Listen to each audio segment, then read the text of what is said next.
Girl, why'd you bring your kid to my bed?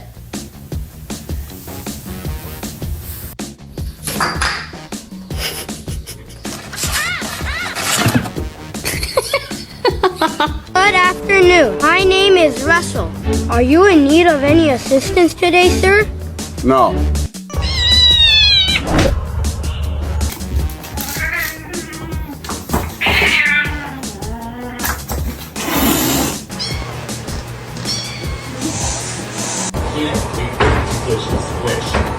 Otherwise, you're not gonna have enough height.